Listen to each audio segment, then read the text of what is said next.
Good morning, everybody. It's Mal with NFT Culture. I am joined today with Adam, Gwyneth, and Abby. We're talking about Futera, one of the biggest brands, 32 years of history in their entrance into the NFT space. How are y'all doing this morning? Good, Very thank well. you. Thanks for having us here. Absolutely. Thank you for joining. When we were talking offline over the last couple weeks in the entrance, being an American on this side of the pond, I had no appreciation for the size and scope of Futera and the project that you guys have done and built over the last 30 years. And then when I started digging and looking at the teams that y'all work with and the brands that y'all are working with, it's truly an honor to just be interviewing y'all and talking about this. So very briefly, Gwyneth, can you give us a background on what Futera is for those in the U.S. that may not know about it, although probably everyone internationally knows way more than I do about this? Sure, no problem, Al. Thanks. Basically, Futera has been around for 32 years. We were established in Australia, producing officially licensed collections for a range of sports. So basketball, baseball, cricket, rugby, and soccer, football, you name it, they did it. It extended its operations to Europe in the 1990s and realized quite quickly that the only sport that people really wanted over there was football, soccer. It secured licenses with 12 English Premier League and Championship League clubs, including Manchester United, Liverpool, Arsenal, Chelsea, Man City, etc. And we produced a full range of football merchandise at that point, distributing worldwide. Then in around 2008, we launched into the digital sector and we created an online football card game. And a few years later, we turned that game into reality where we created a unique football management method, which we called Futera FC. And that was where a game played by a real professional football team playing in a real league was managed live by fans from their computers. And that was a world first, basically, at that time. The online community would vote on tactics, formation, playing style, etc., as the game actually played out in the pitch. This wasn't a commercial exercise. We were exploring the digital space. No one had done it before, and it was fun. So basically, that was how we ended up there. Over the past 10 years, we've extended our focus to the high end, introducing premium football cards to the hobby, player autograph cards, game use memorabilia, cards produced in 24 karat gold, porcelain, crystal, diamonds. And we also, at that time, started to develop and explore the markets in Southeast Asia, where we felt things were going to be for the future. And so I started production in China, extended to Japan, Singapore, Korea, Hong Kong, as well as over the last few years, we've seen exponential growth in demand from the US market. So it's been a very busy and exciting time over that. Apart from being a trading card publisher, Futera is an ambassador for women's football. And in Southeast Asia, we host stadium tournaments for girls' women's football, which is open to participating teams from around the world. And we've also extended the Futera brand into sports apparel. And we specialize in football teamwear, including women's kits, of course.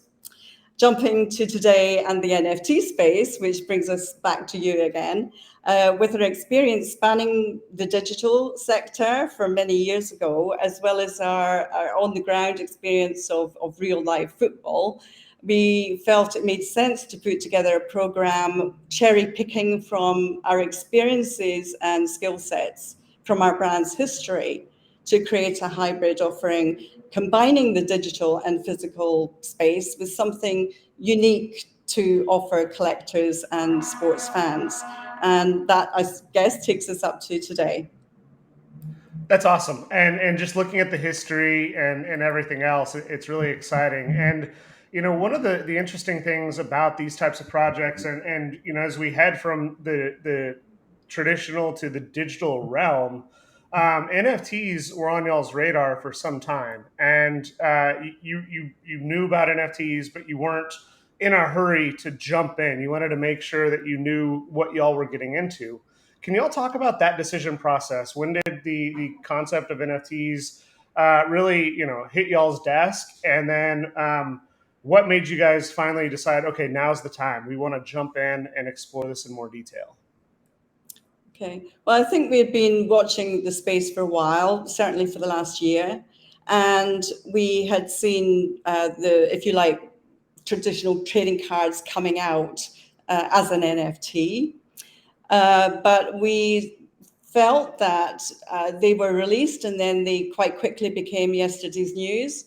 So we wanted to create something that was going to provide longevity and something more of a combined virtual physical experience for the collector with an interesting roadmap, offering a future, if you like, and some involvement from wherever you were in the world. There was going to be something exciting happening, not just after you bought it and it's a collectible, that's very nice, but what can you do with it? What's going to do for me? So we wanted to come up with an exciting roadmap, basically. That's awesome. So it wasn't just, hey, NFTs, cash grab, let's make some money. No. No. I think following on from what Gwen said there, Mal, I think the easiest thing for us to do as a card publisher would have just been to create NFT versions of our cards. But, the way we looked at it, and the way actually I looked at it personally in the conversations that we had as a team, was like, okay, which projects are going to have longevity? And it became apparent to us it was the ones that were providing utility. It's the ones that were creating a narrative, a full community around their NFTs. So, and that really kind of matched our values as a company. We've had a strong community across the world now for the past 3 decades that we've been making cards. We've got a really strong base in China. Actually, you said at the top of the show, you're not too familiar with us over there at Stateside, but there are lots of card collectors over there that are. Where I am in the UK, obviously, this is it's contested by the Brazilians, but this is the birthplace of football/soccer. So, everybody's mad here culturally for the game. So we do have a big presence here. So the point to that is we built a community over these years, and then we kind of saw NFTs as an opportunity to build upon that community again because of how community focused it is.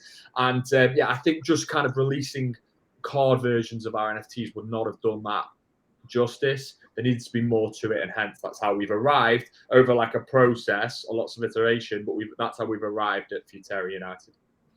That's awesome. One of the things that's really important for me, and I talk about it quite a bit, is Topps, and I don't want to be negative on anyone, but Topps did a kind of lazy we saw in the US that NBA Top Shot was doing good. They had these moments, and then Topps came in and said, hey, we're going to go do virtual baseball cards, and like they got eviscerated, right?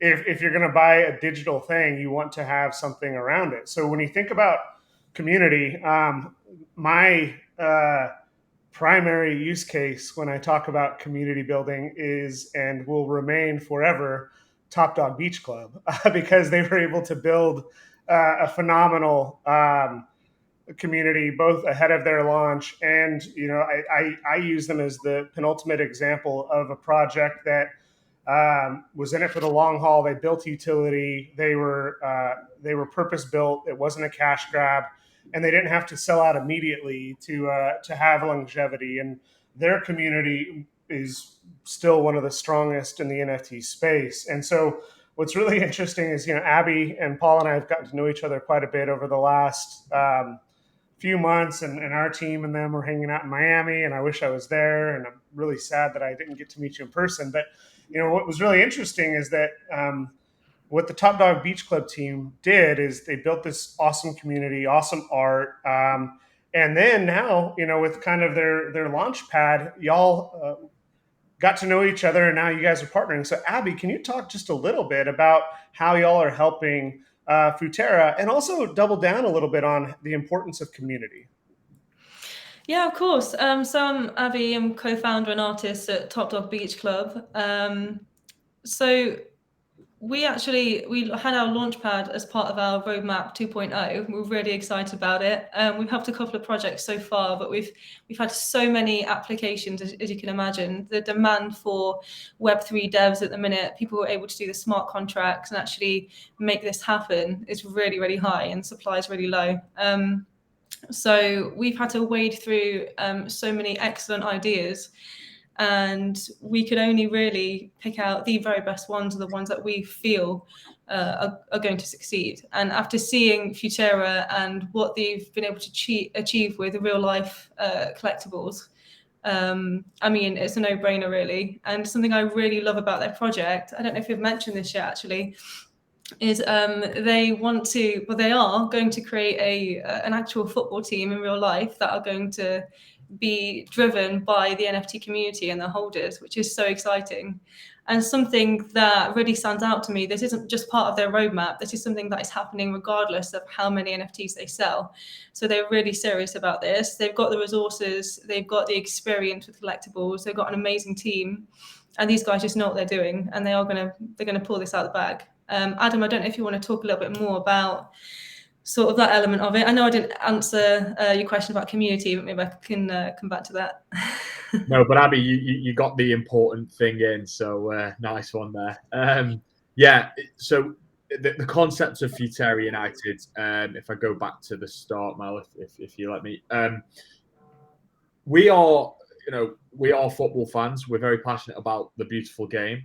And I think sometimes as football fans, we and any football/soccer fans listening to this will probably resonate. We feel sometimes a little bit detached from our clubs. So I think the higher your football club is up the football pyramid, the more kind of detached you become from your club, because these are global entities, and they're huge organizations, and they. You just feel that level of separation. My team, Everton, are a Premier League team. They're not one of the more successful clubs in the Premier League, but they're a top 5 football club. They have been for some time, and you are quite far removed from the actual club. Sometimes there are decisions made, and you're just not aware of them. And you don't know why certain decisions have been made, and there's little explanation, and you just as a fan have to kind of go and suck it up. So with that gripe, we're passionate about football. We've done a project like this in the past. The blockchain technology that we have now enables us to take that to the next level. And what we're saying is, right, we've got this club, the infrastructure's there in Bangkok, Thailand, which is one of the places where we're based. So we can execute on this. As Abby touched on there, it doesn't matter I often say to people, if we sell one single NFT and it's to my mum, because she seems quite keen to buy one. If my mum is the only person that owns a Futera United NFT, we're still going to do this club. Like the club is it's done. We've got the facilities sorted. The flag's in the ground, so to speak. So does that mean your mum's going to be making all the decisions for the team? Yes. And let me just split 50-50. I'll buy one. Her and I'll manage it together. Well, my mum is a tactical genius. She puts Alex Ferguson to shame. So she'd be a valuable asset to the project. However, what we're saying to football fans here is we're saying Futera United is for you. If you own one of our NFTs, you will get to vote on key decisions. From everything from tactics to transfers to what jerseys we wear, and together on this journey our dream. It always sounds preposterous when I say it, but it's to win the Asian Champions League in 15 years' time. It's crazy that I even say that, but that's our dream. That's what we want to strive for, and together as a community, we're going to go on this journey, and you're going to help us get there. You're going to have a stake in the matrix. You're going to have skin in the game. I think there's something quite beautiful about that. But then also on top of that, our NFTs, they are going to take on a life of their own within the metaverse. So we've got this whole piece on storification, which will come a little bit later, probably Q4 2022. 2022, yes, I'm getting the years go that quickly now. I forget what year it is. 2022 Q4. Our avatars are going to take on a life of their own in the metaverse. They're going to, they're going to have obviously their traits, depending on their traits. Some of them are going to go on to be superstars within the Futera United universe. So you've got different teams. So the NFTs belong to different teams, and those teams interact with each other. Your player might go out the night before a big game and crash his Lamborghini into the side of the road and get into trouble with the press, or he might be, you know, an immaculate professional and scores the winner in the cup final. You don't know, but you go on the journey with your NFT, and there's something quite cool about that as well. So I hope I've, you know, condensed things down in a succinct way as much as I can. Is this going to be a bit like a Football Manager? Well, yeah, I suppose the difference is, and we need to iron some of these creases out, Abby, but I think the difference is with Football Manager is obviously you have to be on it all the time. Football Manager, you have to kind of, whereas this is a little bit more passive in the sense that actually, you know, you don't always have to be monitoring your NFT, you know, training him, making him or her do certain things. Those things will happen anyway. You might just get a notification on your phone every morning with an update. We haven't quite defined that bit yet, but again, like the team, the storification is coming. We're going to do it. That's something we have done before as well. You know, our cards now back in the day used to come with a code, and you would be able to go on and build a team online with the cards that you collected and play other people. Play other collectors' teams. So again, that's something that we have a bit of experience and knowledge with, and something that again we're super confident that we can execute and do it in a great way that's fun and entertaining. You know, that's awesome. And when you think about once again, I don't mean to keep going back to like the Top Dog Beach Club examples of utility and everything else, but there was some components in there. And I'm going to mess it up, but when you think about it was called Bones, then I think you renamed it Snacks. Like now, like that was built in, like when y'all launched, and now all NFTs are like doing that. No one talks about it. So when you think about, you know, Paul is an artist in his own right with the smart contracts. So when you think about just the ability for y'all to execute and create NFTs that do have the right type of utility, there's not a better team that I think is going to be helping y'all with that. And so it's really cool to think about the component that y'all have. Not only is it that it's not access to this 15-year journey to create a championship team, which I think is incredible. And I think it's early, right? In the U.S., the Green Bay Packers are the only publicly traded American football organization. Most of the others are private or held by conglomerates. So when you do think about how decentralization is going to come in and actually make an impact for all of these types of topics, it's incredibly interesting to think about. And I could be wrong, but I think y'all are first. And that's incredibly exciting. Can we spend a couple minutes just going through kind of timeline, roadmap, price, so that, you know, the listeners here and on the podcast can get an idea of how quickly you guys are moving? Because, you know, the priority pass says December, primary mint is December. Just walk us through that. So the website that you're looking at now is actually we're updating that because, as I'm sure you'll appreciate, you know, since we published that, well, actually, that predates our relationship with Abby and the guys at Top Dog. So things have changed a little bit. Timescales have changed. We had a conversation internally recently, and we kind of said we're probably going to have to move the mint into early new year. The main reason for that is we want to make sure that this project is where it needs to be. The last thing I think we want to do is rush it out, and then, you know, there are things that we haven't picked up on. We want to make sure that we're all comfortable and confident with it when we launch, and we're doing a lot, so that's probably understandable. Real quick, I want to make a comment there because I think that's an important nuance. Is like, and I say this all the time, but you know, back when Nintendo games existed, you couldn't just patch them, right? And now we see when games are launched, they're basically launched broken, right? You're basically a beta tester, but back when the original Nintendo and stuff was out, if you put a game on a cartridge, you can't patch it. And one of Miyamoto's famous quotes was, you know, a delayed game is eventually good. A broken game is broken forever. And so one of the big things that really makes me angry and makes a lot of collectors angry is that, and with some of the projects that we talked to on the side, is we actually created an algorithm where we can actually measure how many Twitter followers do they have? What's the Discord size? What's the health of the community? What's the utility? Is there anything innovative? And we actually tell people like, hey, look, you got a 30% chance of success. Don't go. And a lot of people are like, no, we're going. The market wants this. And it's like, no, you're going to fail. And they fail. And so with y'all's brand and everything you have, it's awesome that you guys did meet Abby and Paul and all of that. But it's awesome that you're taking the time to do it right. And I just wanted to double down on that. You're not following what the market thinks you should be doing. You want to make this good. You want to make it perfect, and you want to make sure all the ducks are in a row. That's right. I think so many projects are doing that now. When we first launched just a few months ago, there was an element of urgency to it. You have to get out as soon as possible. You have to sell out immediately, otherwise you're a failure, I think some people used to say. But I think Top Dog has proven that that's not the case, because we took a few days to sell out, and it's more of a slow burn. And that seems to be what works now and what people value more.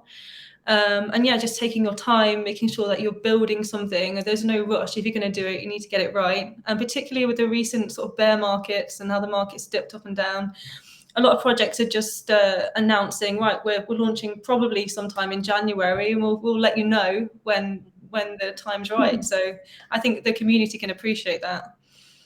Yeah, absolutely. And I have a few more questions, but we'd love to have you back on when you guys are going live.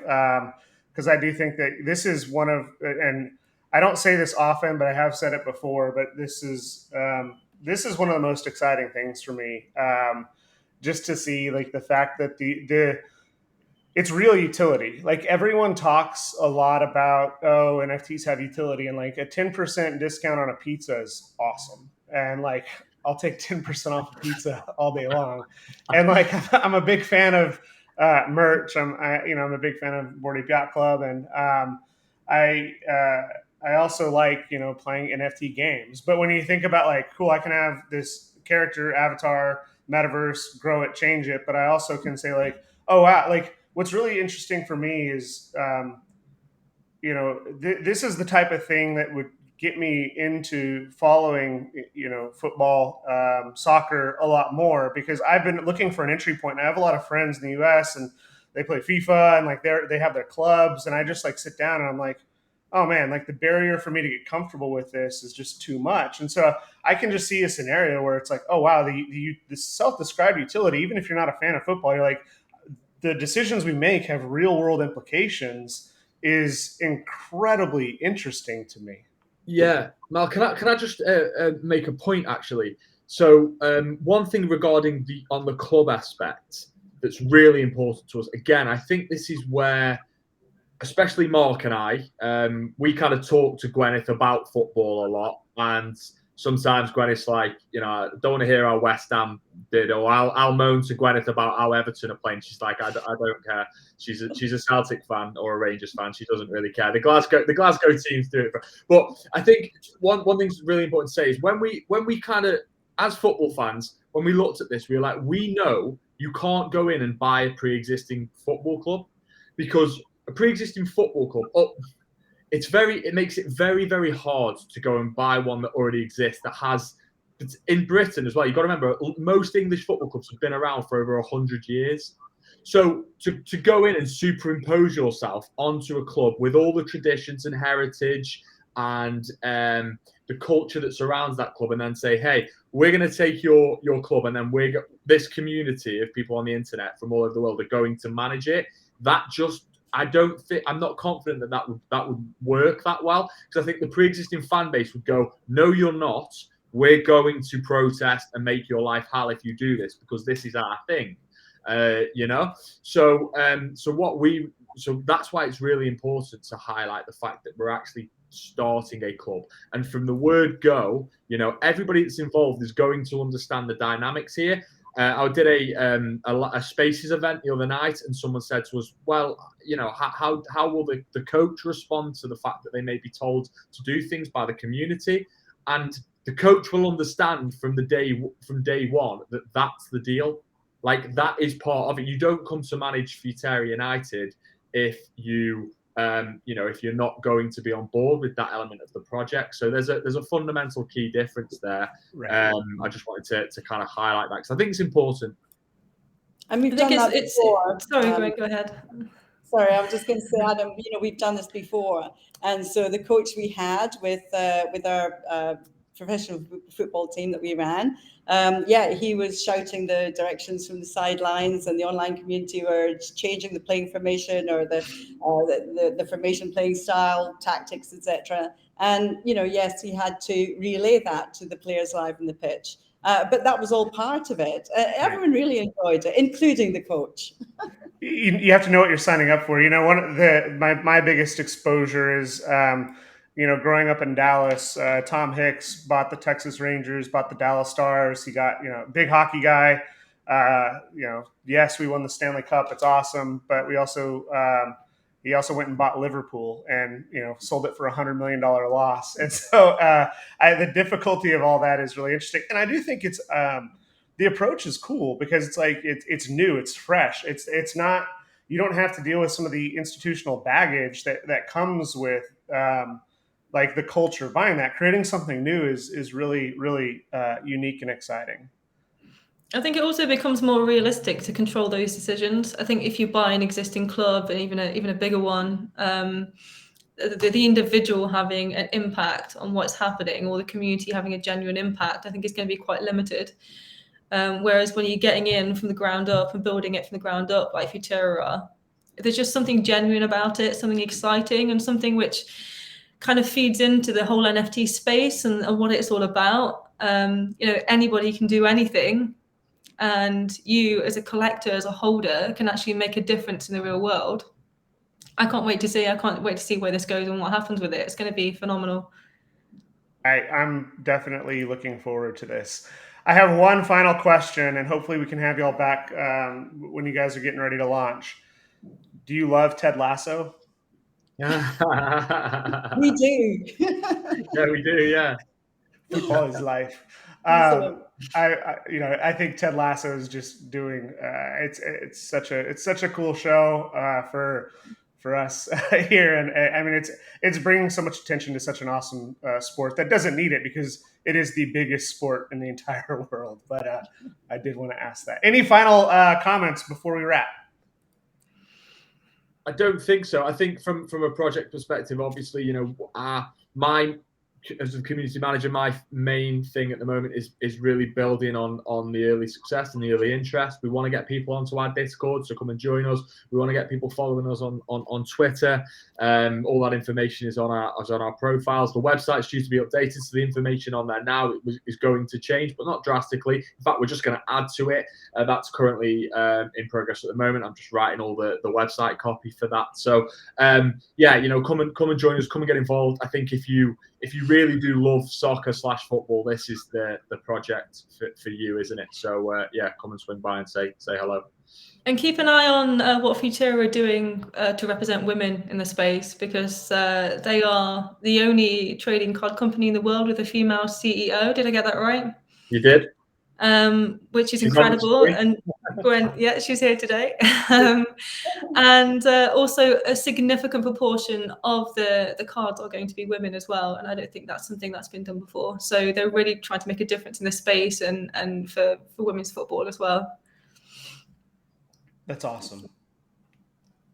Well, I am super appreciative and thank you for y'all's time. I know y'all are heads down working on innovating and creating the future, and we hope to have you back again soon. And I'm extremely excited and looking forward to this. So thank you, everybody.